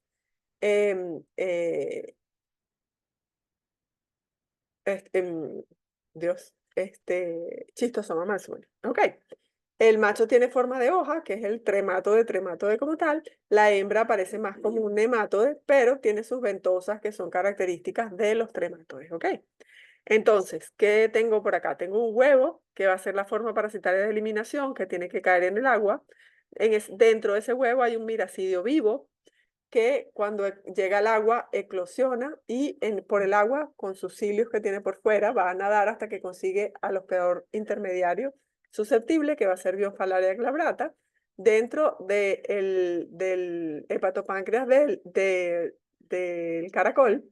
Se va a formar el esporoquiste madre, del esporoquiste madre se van a formar los esporoquistes higos y en los esporoquistes higos se van a formar las cercarias. Las cercarias dejan el caracol, van al agua y nadan en el agua hasta que consiguen a un individuo susceptible y lo que va a hacer es penetrar por la piel. Cuando penetra por la piel pierden esta colita y esta cabecita que está acá, que vendría a ser esto que está acá, es el esquistosómulo. Ese esquistosómulo va a migrar por el cuerpo humano, va a llegar tiene que llegar el sistema porta, por la circulación al sistema porta, o sea que va a ser vehiculizado por corazón derecho, corazón izquierdo, de corazón izquierdo pasa, por ejemplo, a intestino y de intestino pasa a venas mesentéricas inferiores, medias y superiores y de esa manera llega al sistema porta. En el sistema porta se va a convertir en machos y hembra adultos. Machos y hembra adultos se tienen que conseguir, tienen que copular y la hembra necesita oviponer, pero ella ovipone en el recto sigmoide, en el recto y en el sigmoide, ¿ok? Por ende, por el sistema porta, el macho tiene que llevar a la hembra en contracorriente hasta el recto y el sigmoide y en los capilares del recto y del sigmoide va a empezar a oviponer. Cuando ovipone, gracias al espolón lateral más la respuesta inmune, porque este miracidio está vivo desde que es ovipuesto, va a empezar a secretar sustancias que son proinflamatorias para que el cuerpo humano, para que el sistema inmune reconozca estas antígenos fugaces y que empiece a producir inflamación para que el tejido se distienda y que ellos puedan salir y romper la luz intestinal por el peristaltismo intestinal y el espolón y puedan salir por la luz intestinal con las heces, ¿ok? Y poder continuar su ciclo biológico. En el interín, cuando la carga parasitaria es muy alta, voy a tener múltiples huevos en la pared intestinal del recto y de sigmoides. Esas múltiples huevos, a los 2 o 3 meses, ya no va a haber una respuesta, bueno, mentira, lo primero que va a haber va a ser, ya terminamos el ciclo biológico. Entonces, si nos pasamos a la clínica, el primer síntoma clínico, vamos a poner lo que creo que está aquí en la siguiente lámina. Vamos a tener la primera lesión, va a ser la lesión de puerta de entrada, que es la penetración de esa cercaria para generar el esquistosómulo. ¿Ok? La primera vez que penetra no va a producir esto, pero si ya yo me he expuesto varias veces, pues lo que se produce es esto que estamos viendo acá, que sería la lesión de puerta de entrada, que se llama dermatitis cercariana. Después de esa puerta de entrada, va a empezar a ocurrir una respuesta humoral contra, o sea, va a pasar un tiempo prepatente en donde el paciente todavía empieza, acuérdense que el esquistosómulo se tiene que convertir en adulto, tiene que llegar al sistema porta y convertirse en adulto. Cuando se convierte en adulto, empieza la hembra a oviponer en los capilares del colon, de recto y de sigmoides, y estos huevitos, cuando empiezan a secretar antígenos fugaces, que no se quedan en el huevo, sino que los van a liberar al medio, van a empezar a formarse complejos antígeno-anticuerpos, ¿ok? Y esa gran cantidad de complejos antígeno-anticuerpos son los que generan la fase toxémica, que la fase toxémica se acuerdan que es fiebre, hepatosplenomegalia y síntomas sistémicos que incluyen malestar general, mialgias, diarrea acuosa, puede haber glomerulonefritis, gran cantidad de cosas, puede haber neumonitis, puede haber, porque acuérdense que todos los complejos inmunes se depositan en incluso artralgias, producen vasculitis y pues se produce una gran cantidad de síntomas inespecíficos. Pero donde lo que predomina es que nos aprendamos que la fase aguda o toxémica de Schistosoma manzoni es un síndrome febril prolongado con hepatosplenomegalia. ¿Ok? Y que además de esas dos cosas, lo que me va a permitir distinguirlo de otras síndromes febriles prolongados con hepatosplenomegalia es la eosinofilia. ¿Ok? De esa fase toxémica pasamos se empieza a aparecer a los 2 o 3 meses, comienza la respuesta TH1. La respuesta TH1 significa que el paciente va a empezar a formar granulomas, ¿ok? Una hipersensibilidad retardada. Entonces, contra los huevos. Cuando empiezan a aparecer los granulomas, el paciente pasa de fase aguda, ya que se acabó ya, a una fase intestinal. Esa fase intestinal son granulomas contra los huevos que están en recto y en sigmoides. La clínica, ¿cuál va a ser? Pues hiperproducción de moco y como los huevitos están rompiendo la pared intestinal para salir, va a haber también algo de sangre, ¿ok? Entonces la clínica va a ser disentería con tenesmo, puede haber algo de tenesmo rectal por lesión de la mucosa rectal. Básicamente es eso, disentería como característica primordial. ¿Ok? Ahora, si la carga parasitaria sigue aumentando porque hay muchos machos y hembras que están copulando y siguen poniendo huevos, ya se satura los capilares de la... Esos huevitos, en lugar de caer dentro de la mucosa intestinal, caen en los capilares. Cuando caen en los capilares, van a ser arrastrados por la portocava y se van a ir hacia hígado. Y a nivel del hígado van a llegar a los sinusoides hepáticos. ¿Ok? Cuando llega el sinusoide hepático, va a producirse, se van a enclavar y cuando se enclava va a haber una respuesta antigénica también contra ese huevito que ya existe de tipo hipersensibilidad retardada y se va a formar un granuloma porque ya el cuerpo está formando granulomas en recto y en sigmoides, también los va a formar en hígado. Esos granulomas son más grandes que el huevo, ¿ok? O sea que se va a producir una hepatomegalia, pero la hepatomegalia es por la gran cantidad de granulomas, ¿ok? Entonces, a la disentería que estábamos teniendo a nivel intestinal se le va a sumar hepatomegalia. Y esa disentería y esa hepatomegalia cursan con eosinofilia, ¿ok? ¿Por qué? Porque hay una reacción de un organismo extracelular, un microorganismo que es extracelular, que estimula una respuesta TH2, que es básicamente con gran cantidad de inmunoglobulina E y de eosinófilos. Y los granulomas van a tener muchos eosinófilos y inmunoglobulina E. Ok, entonces hay eosinofilia. Después de esa fase hepatointestinal, cuando los huevos se calcifican, es decir, se muere el miracidio, y deja de haber una respuesta, una estimulación antigénica, ese granuloma ya no va a tener actividad y toda respuesta inmune, después, cuando ya no está, cuando se acaba la respuesta inmune que estaba siendo estimulada, deja de ser estimulado porque se murió lo que queríamos destruir, el miracidio, se tiene que cambiar por remodelación y la remodelación implica fibrosis, ¿ok? Entonces la siguiente fase, que vendría a ser la fase hepatoesplénica, se debe a fibrosis. Y esa fibrosis es alrededor de los sinusoides hepáticos donde estaban los huevos y los granulomas. ¿Ok? Entonces, si los sinusoides hepáticos, que son parte del sistema venoso y que deberían ser de baja presión, comienzan a fibrosarse y en lugar de tener elastina abundante, tienen abundante colágeno, ese colágeno los va a hacer rígidos. Y al ser rígidos, producen aumento de la presión hidrostática. ¿Ok? Al aumentar la presión hidrostática, va a haber aumento de la presión en forma retrógrada y eso me va a producir congestión del vaso, esplenomegalia congestiva, y me va a producir ascitis y me va a producir que se abran los sistemas que son de alta presión, pero que en este caso van a tener menor presión que el que era de baja presión por la fibrosis de los sinusoides hepáticos. Entonces voy a tener varices esofágicas, voy a tener red venosa colateral superficial, red de Medusa, a nivel abdominal, y eso es la clínica de la hipertensión portal. ¿Ok?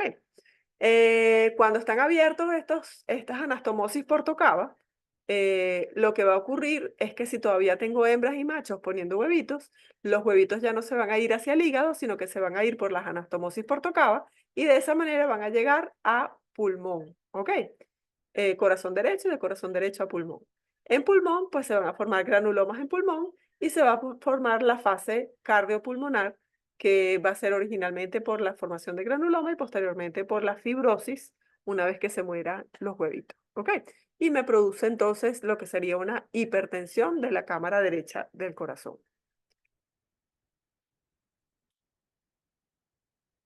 Entonces la dermatitis cercariana, ahí están los vermes en los capilares oviponiendo en los capilares del recto y el sigmoides, que son los que más me interesan. Se hicieron una endoscopia, aquí están los granulomas en el hígado, en el intestino, el huevito con su espolón lateral, esto es un macho que tiene forma de hoja. Estos son los huevitos en la mucosa intestinal que necesitan llegar a la luz intestinal para continuar su ciclo biológico. Y lo hacen a través de la respuesta inmune contra ellos. Entonces, así serían las formas sanas en donde tenemos la arteria, el conducto biliar y la vena. Y esto ya es cuando hay fibrosis y en esta casa cuando hay granuloma. ¿De qué se muere un paciente con esquistosemia simasónica? Pues ruptura de varices esofágicas que me produciría una hemorragia digestiva superior, que si no la paro, pues el paciente se puede morir por descompensación. Esto sería la red de Medusa, esto que vemos aquí con ascitis. Esta es una un poco más exagerada, no es de chistosoma. Esto que ven aquí es una prueba de precipitación circunoval. Los huevitos vienen del laboratorio, el miracidio está vivo, tiene antígenos y los anticuerpos del suero del paciente reconocen los antígenos del huevo, del miracidio, y forman estas cadenas de inmunoglobulinas, que es lo que determina que la prueba de precipitación circunoval es positiva. Y esta prueba es la única prueba que podemos usar en todas las fases de chistosoma, porque en todas las fases de chistosoma ya hay huevos con miracidios vivos, por ende ya hay anticuerpos contra los antígenos del miracidio. ¿Preguntas sobre chistosoma? Nada. Ok. No, doctor. Ok, vamos con Doctor, yo fasciola. sí tengo una duda rápida. Dígame. ¿Las varices esofágicas se producen en la fase hepatoesplénica descompensada o en la que todavía es compensada? A ver, se rompen en la descompensada porque hay trombocitopenia, porque ya en la descompensada hay pancitopenia. O sea que se pueden romper por trombocitopenia más la varice como tal. Pero mientras no se rompan, el paciente está compensado. Acuérdense que compensado y descompensado es si el paciente está estable o si tiene riesgo de muerte. ¿Ok? Gracias. De nada. Ok, pasamos al siguiente. Entonces, fasciolasis. Forma parasitaria infectante metacercaria. Mecanismo de transmisión, ingestión de vegetales crudos tipo berro, alfalfa, Ujú. lechuga, que tengan quistes en ese vegetal. Entonces, entra la metacercaria a nivel de intestinal se va a desenquistar y va a penetrar al peritoneo, o sea, penetra la pared intestinal, va a pasar a peritoneo y de peritoneo, o sea, cuando se desenquista ya no es la metacercaria, sino que ya es la adolescercaria. Y esa es una larva. Esa adolescercaria es la que tiene capacidad de secretar sustancias líticas que le permitan penetrar la pared intestinal, penetrar peritoneo, penetrar la cápsula de Gleason y penetrar el parénquima hepático. ¿Ok? Ella va a penetrar el parénquima hepático y porque lo que está buscando son los canalículos biliares que van a ser su hábitat donde después se va a transformar en un adulto. Ese proceso de penetración dura más o menos 1 a 3 meses y tiene su propia clínica. En esa fase aguda, que es la fase migratoria, el paciente evidentemente va a tener fiebre. Al principio tiene diarrea, posteriormente a la diarrea, excepto que se esté reinfectando todo el tiempo, o sea que tendría cólicos, y diarrea. Lo más característico de esta enfermedad no son ni los cólicos ni la diarrea, porque fasciola no se diagnostica por cólicos ni por diarrea, se diagnostica por hepatomegalia dolorosa. ¿Ok? ¿Por qué? Aparece la Porque cápsula de Gleason. exacto, porque en el momento en que atraviesa la cápsula de Gleason, esa perforación de la cápsula de Gleason es lo que es doloroso. ¿Ok? Entonces, en el parénquima hepático va a formar surcos y esos surcos son necrotizantes y con mucha inflamación. Y la razón de ser por la que ocurre todo esto es por la secreción de sustancias líticas para poder llegar y romper los canalículos biliares y penetrar en los canalículos biliares para poder continuar su ciclo biológico. ¿Ok? Entonces, la fase de penetración o de migratoria produce síndrome febril prolongado, que dura más o menos 1 a 2 meses, 1 a 3 meses, va a producir dolor en hipocondrio derecho, va a producir hepatomegalia, va a estar aumentada el tamaño del hígado, va a haber eosinofilia porque es un helminto en tejido y todos los helmintos cuando tienen contacto con el sistema inmune a nivel de tejido van a producir eosinofilia, que en este caso incluso es una hipereosinofilia. ¿Ok? Ajá. Cuando llegan los canalículos biliares, se transforma ya en adulto, se vuelve adulto, y el adulto es hermafrodita. Si hay más de uno, se van a fecundar unos a otros, pero si solo hay uno, se autofecunda y va a producir huevitos. A nivel del canalículo biliar, si son pocos, probablemente no produzca nada. Cuando empieza a aumentar la cantidad, pues va a haber clínicas como de colecistitis, porque algunos de ellos se van a meter dentro de la vesícula y va a producir colecistitis, pero como transitorias, porque el parásito se mueve y ocluye y desocluye. También va a haber, si hubo una carga parasitaria muy alta, significa que va a haber mucha ruptura de esa pared de los canalículos biliares. Y cuando las láminas propias de los canalículos biliares se exponen a los ácidos biliares que están, o sea, a ver, cuando yo pierdo el epitelio del canalículo y pongo en contacto la muscular de la mucosa del canalículo biliar, o sea, de la pared del canalículo biliar con los sales biliares, se produce una estimulación de ese tejido que me produce una fibrosis concéntrica, ¿ok? Entonces la complicación de una fasciolasis es una fibrosis de los canalículos biliares y pues bueno, la clínica de esta parasitosis es básicamente todo lo que tiene que ver con dificultad para dispepsia e indigestión con problemas en la digestión de las grasas, ¿ok? Que tienen que ver todas con sales biliares, por problemas en la secreción de sales biliares. En la fase aguda de eosinofilia, en la fase crónica no, porque ya hay seclusión física en el canal, por lo menos hay bastante menos eosinofilia. ¿Qué más que sea importante? Pues evidentemente los huevos van a salir por las heces y puedo hacer diagnóstico igual con un método de Cato como el resto de los helmintos, que si no lo dije, ya lo saben. Todos los parásitos que tengan huevos que salgan por las heces se diagnostican con Cato. El método es Cato. ¿Qué más que sea importante? Para hacer diagnóstico suele hacerse una colangiopancreatografía retrógrada endoscópica, que es utilizar un endoscopio con contraste. Meto el contraste por el colédoco y veo como si se llena o no se llena. Lo usaría normalmente para diagnosticar también piedras en los riñones, pero perdón, en los canalículos biliares. Pero en este caso lo que estoy viendo no es piedra, sino el adulto, ¿ok? Algunas veces incluso sale por el conducto biliar y puedo hacer diagnóstico si lo veo. Si no lo veo, pues bueno, tengo que hacer examen de heces. Listo.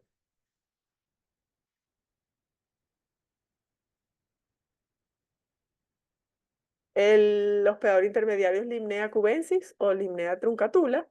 Y bueno, el ciclo biológico es muy parecido al de, al de chistosoma.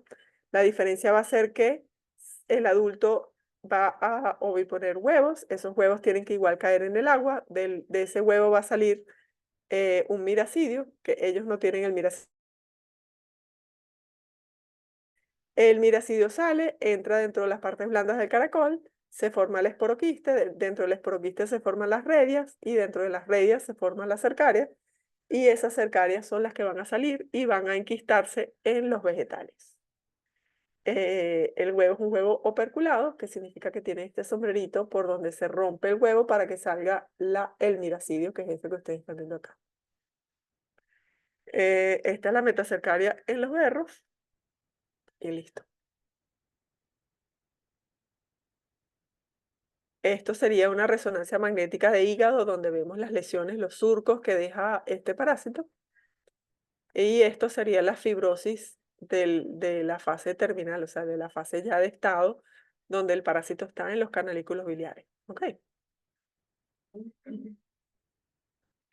En este caso estamos hablando de Paragonimus westermani o Paragonimus sp, puede ser Paragonimus mexicanos, que es ocurre por el mecanismo de transmisión es la ingesta de crustáceos de agua dulce, que pueden ser camarones o langostas de agua dulce, que en su interior tienen en las partes musculares, que serían los lugares donde se separan las conchitas, va a penetrar en ellos la cercaria y se van a convertir en metacercarias, ¿ok? La metacercaria es la forma parasitaria infectante que al ingerirla, lo que va a ocurrir es que se va a desenquistar y va a salir la adolecercaria, o sea, va a formar la adolecercaria, que va a igual a penetrar parenintestinal, penetrar al peritoneo, pero ella va a subir hasta pulmón, o sea que tiene que perforar diafragma, perforar pleura, perforar parénquima pulmonar, ¿ok? Y se va a quedar aquí en las bases pulmonares. Todo ese proceso, igual que con fasciola, ocurre por secreción de sustancias líticas que permiten romper ese tejido, ¿ok? Entonces, evidentemente, hay una respuesta inmune muy grande con mucha necrosis y hemorragia en los tejidos. ¿Cuál va a ser la clínica? Originalmente, cuando penetró la pared intestinal, pues evidentemente que va a haber fiebre y va a haber diarrea y cólicos, pero no es lo característico de esta enfermedad. Lo que importa realmente en esta enfermedad es cuando ya llega a diafragma, pleura y parénquima pulmonar. Cuando perfora diafragma y pleura, produce dolor pleurítico, ¿ok? O dolor a la inspiración. ¿Por qué? Porque si yo tengo roto el diafragma y yo uso el diafragma para respirar, pues me va a doler cada vez que lo estire y lo contraiga. Y la pleura también es dolorosa y duele cuando se estira, cuando uno inspira y se estira la pleura, ¿ok? Entonces va a haber dolor pleurítico en fase aguda. Ese dolor pleurítico se le va a sumar disnea, se le va a sumar, y bueno, va a comenzar todo el proceso de surcos necróticos y con necrosis y inflamación y hemorragia en el parénquima pulmonar. Después de 1 a 3 meses, ese adolecercaria se va a transformar en el adulto. Los adultos tienden a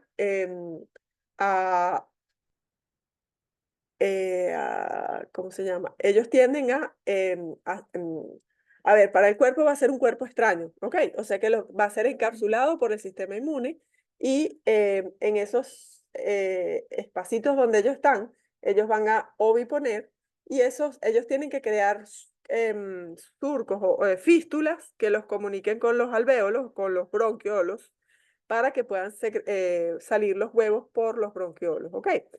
O sea que ellos siempre van a estar muy cerca de las vías aéreas.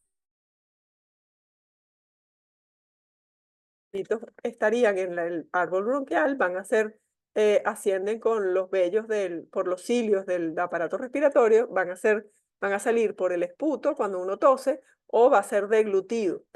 y que salgan por las heces. La clínica de la fase crónica, de la fase de estado, va a ser más bien tos, disnea, hemoptisis. Básicamente son esas tres cosas. Eosinofilia, porque está todavía en tejido. Ajá. Y pues evidentemente lo tengo que diferenciar de una tuberculosis, que evidentemente la tuberculosis sabemos que más bien está en los ápices pulmonares y no en las bases, y que la tuberculosis cursa con pérdida de peso, que Paragonimus no, Paragonimiasis no. Cursa con sudoración nocturna, Paragonimiosis crónica no. Pérdida de peso, fiebre, que tampoco hay en paragonimiasis, y en tuberculosis sí. ¿Ok? Y esas son las diferencias clínicas más importantes. ¿Cómo hago diagnóstico? Cato o evaluar el esputo y que consiga los huevos de Paragonimus en el esputo. Evidentemente, pues las medidas profilácticas tienen que ver con el ciclo, no comer crustáceos crudos o mal cocidos significa que se hagan con limón o que no lleven suficiente fuego. ¿Ok?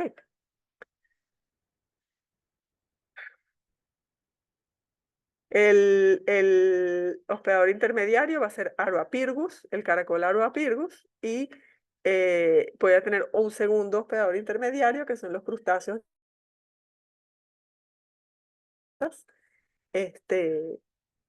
al comernos los crudos o mal cocidos. Y los tienen aquí. Esta vendría a ser la clínica. Yo voy a tener lesiones ocupantes de espacio a nivel pulmonar. ¿Ok? Pero son pequeños. Son pequeños porque acuérdense que aquí es donde están los... O sea, va a ser como acúmulos del parásito formándose como granulomas alrededor de ellos. ¿Ok? Entonces hay muchos, pero son pequeñitos por todos lados. Aquí tienen Paragonimus adultos y aquí está el huevo operculado. El huevo de fasciola es más grande, mide 120 micras de largo. El huevo de Paragonimus mide 90 micras. ¿Ok? Si yo quiero que ustedes me escriban uno u otro, les tengo que poner las medidas porque morfológicamente son exactamente iguales. Teniasis. Voy a tener Tenia solium, cuyo hospedador intermediario, el hospedador intermediario de todas las tenias, de Tenia saginata y Tenia solium, es el humano. ¿Ok? El hospedador definitivo es el humano. Y el hospedador intermediario, si es Tenia solium, va a ser el cochino, y si es Tenia saginata, va a ser la vaca. ¿Ok? En cualquiera de los dos casos, la forma como se infecta el humano es por la ingestión de carne cruda o mal cocida de cochino o de vaca, en cuyo interior va a haber un cisticerco. ¿Ok? O sea que me estoy ingiriendo el cisticerco para que me pueda dar teniasis. Este cisticerco, cuando llega al intestino delgado, se evagina y a partir de esa evaginación del receptáculo capitis que está aquí adentro, se va a empezar a formar la extremidad cefálica, el cuello y después el estróbilo, que es el cuerpo, que vendría a ser los proglótides inmaduros, los proglótides maduros y los proglótides grávidos, que son los que están al final. La forma evolutiva de eliminación van a ser los proglótides grávidos y, que son varios, son una cadena de proglótides grávidos, y el huevo. Los huevos de Tenia no se diferencian a simple vista uno de otro. No sabríamos por el huevo si estamos en presencia de Tenia solium o de Tenia saginata. Ahora, los proglótides grávidos sí. Si yo los aclaro y los tiño, puedo ver el útero con sus ramificaciones uterinas. Entonces tengo Tenia solium, que cuando cuento el número de ramificaciones laterales de un solo lado, va a tener 12 o menos, y Tenia saginata, que si veo las ramificaciones de un lado, va a tener más de 12. ¿Ok? ¿Qué más que sea importante? En este caso, Tenia saginata, las ramificaciones son dicotómicas, y en Tenia solium las ramificaciones son dendríticas, y esa es la otra característica que me permite diferenciar. Esto es el Scolex. El Scolex de Tenia solium siempre tiene rostelo con gancho, el de Tenia saginata no tiene rostelo. Esto es el proglótide maduro. Cuando veo Tenia solium, que es este que está de este lado, veo que hay un útero, dos úteros y un útero, perdón, eso no es un útero, un ovario, dos ovarios, ¿ok? Uno y dos, y un tercer ovario accesorio que está entre el útero y lo que es el equivalente a la vagina, ¿ok? Fíjense que si lo ven acá, igualito, tengo un ovario, otro ovario, y por encima de este poro excretor, o de lo que sería el equivalente a la vagina, tengo este otro que se tiñe del mismo color que el ovario, que está aquí arriba, ¿ok? Mientras que en el caso de Taenia saginata, aunque o sea, yo tengo aquí un ovario, tengo aquí otro ovario, y aquí no hay lóbulo ovárico accesorio. Y esa es la forma como lo distingo. Y estos punticos rosaditos que hay acá son los testículos, ¿ok? Acuérdense que son hermafroditas. El número de ramificaciones, si yo los contara, aquí hay menos de 12 y son dendríticas, y aquí hay más de 12 y son dicotómicas. Y aquí están las características del huevo, es que tienen esto que es la oncófera, tiene por fuera el embrióforo que es radiado, ¿ok? Tiene rayitas. Y eso es lo que permite hacer el diagnóstico de TENI, de los huevos de TENI. Ajá. Esto vendría a ser un cisticerco, dependiendo de su localización, es más grande o más chiquito. Y esto que vemos blanquito en su interior es el receptáculum capitis, que es importantísimo reconocerlo, particularmente en neurocisticercosis. Esto ya lo dijimos. Este caso que ustedes están viendo acá es un paciente que tiene una cisticercosis masiva en todo el cuerpo, ¿ok? Entonces lo tiene en músculo, lo tiene en todos los músculos del cuerpo. Todo esto son cisticercos, ¿ok? En todas partes del cuerpo. Pero también lo tiene de la misma forma que es masivo en todos los músculos del cuerpo, lo tiene también en sistema nervioso central, ¿ok? Evidentemente este paciente se tiene que haber muerto en el momento en que empezaron a degenerar los cisticercos, ¿ok? Esto no es compatible con la vida. Este es otro caso igualito. Fíjense que están todos los músculos llenos de cisticerco. Todos estos puntos blancos son cisticercos. En órganos, en músculos, en todos lados. En sistema nervioso central, en todos lados. Pero esto es atípico y evidentemente es mortal. Vamos ahora a lo que sí nos compete, que es saber diferenciar la sintomatología de acuerdo a la localización del cisticerco. Entonces tenemos la cisticercosis, ocurre, esté donde esté, ocurre por la ingestión de huevos de Taenia, ¿ok? Y ese huevo tiene que, a juro, ser un huevo de Taenia solium, porque solamente Taenia solium produce cisticercosis en el humano. Y tenemos varias localizaciones. Las más importantes van a ser intraparenquimatosa y extraparenquimatosa. Intraparenquimatosa, parenquima cerebral; extraparenquimatosa, ventrículos o cualquier parte por donde fluye el líquido cefalorraquídeo. ¿Ok? Ajá. Entonces, como ven en esta que está aquí, esta no se las puedo poner en un examen porque tiene las dos. ¿Ok? O sea, los tendría que preguntándole ambas a todos. Ok, entonces, voy a tener, fíjense que tengo, este que está aquí está intraventricular, o sea, está dentro del ventrículo. ¿Cómo sé que esto es neurocisticercosis? Porque fíjense que aquí hay una vesícula y dentro de la vesícula tengo esto que está acá, que vendría a ser el receptáculum capitis, ¿ok? Y el interior de esta vesícula ya es coloidal, o sea que este parásito, este cisticerco ya está en proceso de degeneración.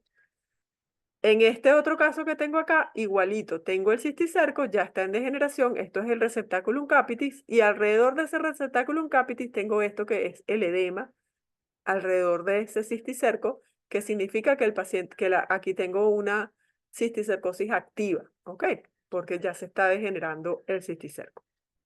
Aquí tengo otro, pero alrededor de él todavía no hay una reacción inmunológica fuerte, porque todavía debe estar evadiendo la respuesta inmune, ¿ok? Entonces, parenquimatoso, extraparenquimatoso. Las patogenias son distintas. ¿Por qué? Porque cuando está dentro de los ventrículos, lo que va a hacer es bloquear el flujo del líquido cefalorraquídeo. Y por ende, la clínica va a ser de ese bloqueo del flujo del líquido cefalorraquídeo. ¿A qué se va a deber? ¿Qué es lo que va a haber? Si yo va a haber hipertensión endocraniana, va a haber hidrocefalia, va a haber vómitos en escopeta, puede haber edema de papila, etcétera, etcétera. ¿Okay? ¿Qué tiene que ver con hipertensión endocraniana? Puede haber cefalea también, pero la cefalea puede haber en cualquier caso. Mientras que los intraparenquimatosos, es decir, que están en el parénquima del sistema nervioso central, ellos, cuando se empieza a degenerar el cisticerco, lo que va a haber es una respuesta inmune que me va a generar irritación de las terminaciones nerviosas, ¿ok? Entonces, dependiendo de la localización de ese cisticerco, el paciente va a tener convulsiones tónico-clónicas o va a tener, o sea, movimientos tónico-clónicos que vendría a ser una convulsión, o va a tener, qué sé yo, si estuvieran en el lóbulo frontal, como por ejemplo acá, que tenga problemas de conducta, o que puede ser inclusive convulsiones sensitivas, o si está en ganglios basales, o si está más cerca de las meninges y que me produzca meningitis, ese tipo de cosas, ¿ok? Demencia cuando está en el lóbulo frontal. Bueno, entonces aquí, por ejemplo, si yo quisiera, esta sí me sirve porque la tengo solita, ¿ok? Tengo un quiste que en su interior tiene un receptáculo, un capitis, y eso ya es patognomónico de neurocisticercosis. Y como está hecha con contraste, veo el edema perilesional, que es lo que me está produciendo la clínica, que principalmente va a ser convulsiones. O una lesión ocupante de espacio. A ver, aquí ven lo mismo, pero en otras localizaciones. Tengo que a juro ver el receptáculo capitis. Si no veo el receptáculo capitis, no sé qué es lo que tiene el paciente. Entonces, esta que tiene múltiples quistes, fíjense que tengo múltiples quistes con receptáculo capitis en su interior. Ok. Listo. Aquí también está en tercer ventrículo y aquí está, es masiva en intraparenquimatosa. ¿Cómo hago diagnóstico? Pues evidentemente que si hago las imágenes, resonancia magnética o tomografía y consigo el cisticerco con el receptáculo capitis, ya eso es diagnóstico. Si no lo consigo con el receptáculo capitis, tengo que hacer el líquido cefalorraquídeo, le tengo que hacer una inmunofluorescencia o un ELISA para detectar anticuerpos o en la sangre, pero es mucho más sensible si utilizo líquido cefalorraquídeo que si utilizo sangre. Pero tengo que igual demostrar que el paciente tiene. Por ejemplo, en este caso están calcificados, o sea que aunque sea muy subjetivo, no tengo un 100% de certeza que sea cisticercosis. Podrían ser múltiples metástasis, por ejemplo. Y terminamos con cisticercosis. Esto es hidatidosis. La hidatidosis es un parásito del perro cuyo hospedador intermediario son ovejas, pero puede ser ovejas, chivos, vacas inclusive, algunos otros animales. Ok, el humano es un hospedador accidental. ¿Por qué? Porque en teoría el perro no se come nuestras vísceras, o sea que nosotros no somos hospedadores intermediarios de Echinococcus. En el perro la enfermedad se llama equinococosis. En el hospedador intermediario y en el hospedador accidental, que somos nosotros, se llama hidatidosis o quiste hidatídico. La forma parasitaria infectante para el humano, que es igual que para el hospedador intermediario, va a ser la ingestión de huevos que provienen del hospedador definitivo. Ese huevo, al ingerirlo, va a eclosionar y va a salir la oncófera. Esa oncófera va a viajar a la circulación y se puede entonces alojar en cualquier parte del cuerpo. Los sitios más comunes, ¿cuáles van a ser? Como penetra por intestino, lo más común es que vaya por sistema porta al hígado y que su principal localización sea hígado y que produzca entonces una hidatidosis hepática. Ahora puede pasar a corazón derecho y de corazón derecho a pulmón. La segunda localización más común sería localización pulmonar, una hidatidosis pulmonar. Ahora, eso no significa que no pueda haber en cualquier otra localización. Puede haber en vaso, puede haber en corazón, puede haber en sistema nervioso central, puede haber incluso en ojo, puede haber en el mismo intestino, en el psoas, hasta en huesos se ha descrito casos de hidatidosis. ¿Ok? Pero los dos sitios más comunes son hígado y pulmón. El ciclo biológico, pues bueno, igualito que se forma la hidátide en el humano, se forma la hidátide dentro del cordero, ¿ok? O de la oveja. Y cuando el perro es alimentado con las vísceras, es decir, del cerebro, con los pulmones, el hígado, cualquiera de las vísceras que tenga esta quiste hidatídico, es alimentado con esas vísceras crudas, va a ingerir los protoescólices que están aquí adentro y esos protoescólices se van a transformar entonces, se vaginan en el intestino delgado del perro, va a producirse, se va a formar el escólex, que es la extremidad cefálica, y del escólex va a salir el cuello, el proglotide inmaduro, el proglotide maduro y el proglotide grávido. Ellos solamente tienen uno de cada uno. Y la forma parasitaria de eliminación va a ser el huevo, ¿ok? Que es el infectante para el hospedador intermediario y para el hospedador accidental. Estos son los protoescólices que se diferencian por la presencia de estos dientes, de estos ganchos que están aquí en el interior. Esto es un protoescólice invaginado. Esto es un protoescólice evaginado, que si yo tomo el líquido del y lo centrifugo, me va a dar esto que llamamos arenilla hiatídica, donde voy a buscar estos protoescólices, ¿ok? Ese quiste hiatídico puede ser unilocular, que normalmente es causado por Echinococcus granuloso, o puede ser multilocular o alveolar, que es producido por Echinococcus multilocularis o Echinococcus bogelli o Echinococcus oligartus, ¿ok? Que son más comunes en Venezuela que el granuloso. El granuloso es más europeo.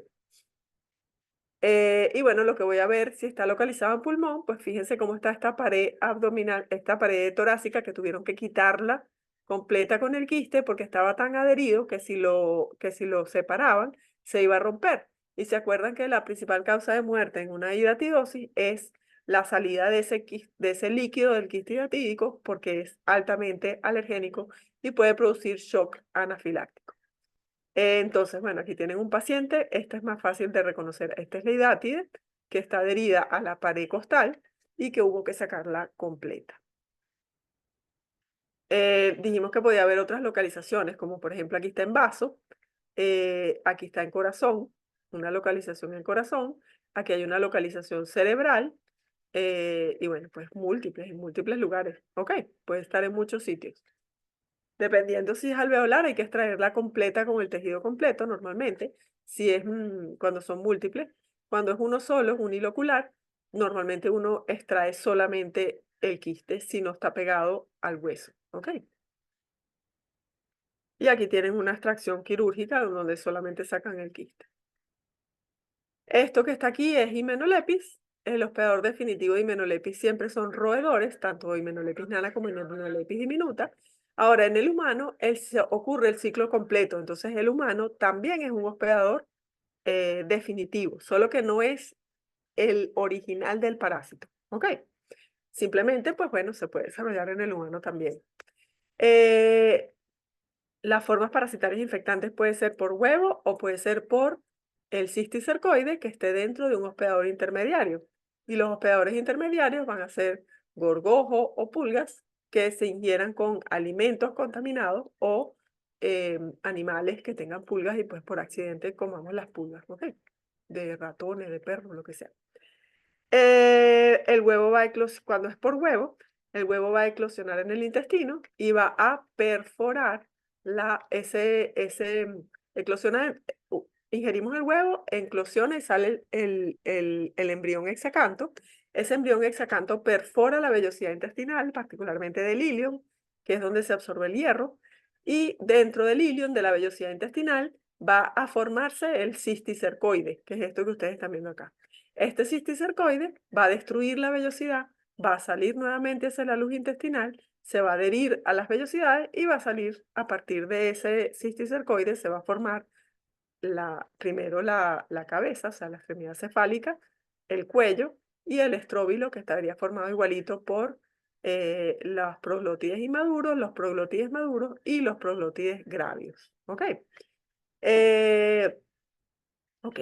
Si la infección fue por ingesta del hospedador intermediario, estaríamos ingiriendo de una vez el cisticercoide y ese cisticercoide va a formar directamente al adulto que va a poner los huevitos y que entonces puede ocurrir en cualquiera de los casos autoinfección por ingestión de huevos y continuar el ciclo biológico. Este parásito dura más o menos un mes en el cuerpo humano, en el cuerpo del humano. Entonces, para que pueda haber anemia por malabsorción de hierro, tiene que haber autoinfección importante, una autoinfección externa importante para que pueda haber grandes cargas parasitarias y que produzca problemas en la absorción de hierro y anemia. Entonces, pues bueno, esto es lo mismo que ya vimos. Estos son los gorgojos y esto es un cisticercoide y este es un Hymenolépis diminuta que es bastante menos común que Hymenolipis nana, pero existe también. Y fíjense que esto es pueden estar en maíz, pueden estar en granos, pueden estar en arroz, todos estos gorgojos y que uno se los coma por accidente.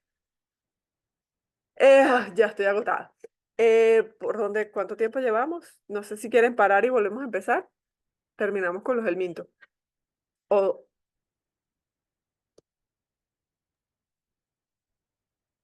creo que sería bueno parar la grabación y volver a empezar.